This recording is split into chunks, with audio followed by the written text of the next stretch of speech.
Isa al-Masih. Il est le Messie, promis par Dieu dans la Torah. Al-Masih, du verbe masaha, arabe pour oindre. Dieu l'a choisi et lui a donné la capacité de faire les miracles les plus remarquables, plus que tous les prophètes avant ou après lui. Le Coran confirme tout cela. Oui, c'est vrai. Il est né d'une vierge par l'intervention miraculeuse de Dieu. Cette intervention est par le Saint-Esprit. Sourate 66, فَنَفَخْنَا فِيهَا مِنْ رُوحِنَا. Et nous avons respiré en elle, Mariam, de notre esprit. En Luc, le premier chapitre, Gabriel explique à Marie qu'elle va être enceinte parce que l'Esprit du Très-Haut te couvrira. C'est à peu près la même chose, presque les mêmes mots.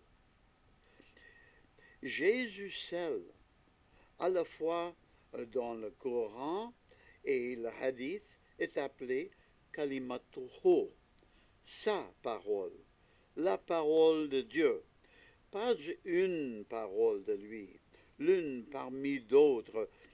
Par exemple, quand on parle de la maison d'Ahmed, on dit Beit Ahmed ou Beituhu.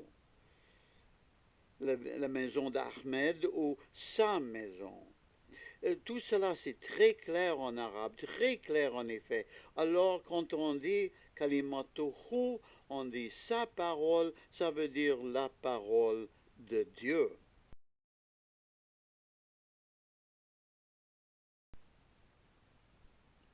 Kalimatuhu. Intéressant, parce que la parole de Dieu est éternelle. Après tout, Dieu est éternel. Et naturellement, son esprit aussi est éternel. Il ne change pas. Dieu n'a pas évolué pour éventuellement acquérir un esprit. Est-ce que ça fait trois éternels? Je veux dire, les musulmans croient-ils en trois dieux? Non, bien sûr que non. Un musulman doit répondre. Les trois ne font qu'un. La Bible nous aide à sortir de cette situation confuse. Jean l'explique. Jean 1er chapitre, versets 1 à 14. Au commencement était la parole. Et la parole était avec Dieu et la parole était Dieu. Pas Dieu numéro 2. Elle était au commencement avec Dieu. Toutes choses ont été faites par lui, et sans lui, rien n'a été fait de ce qui a été fait. En elle était la vie, et la vie était la lumière des hommes. Et la lumière luit dans les ténèbres, et les ténèbres ne l'ont point reçue.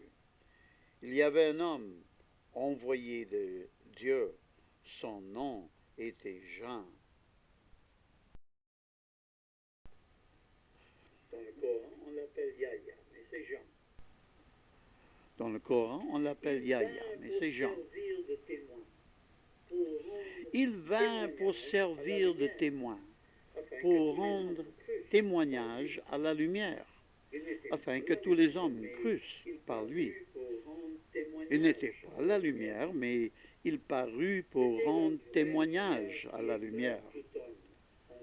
C'était la vraie lumière qui éclaire tout homme en venant dans le monde.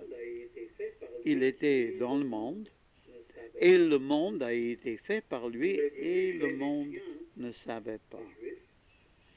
Il est venu chez les siens, les Juifs, et les siens ne l'ont pas reçu.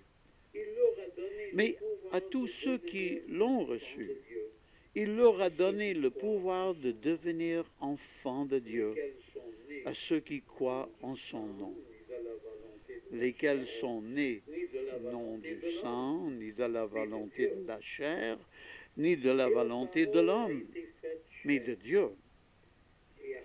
Et la parole a été faite chair, et a habité parmi nous. Et nous avons contemplé sa gloire, une gloire comme la gloire du Fils unique, venu du Père,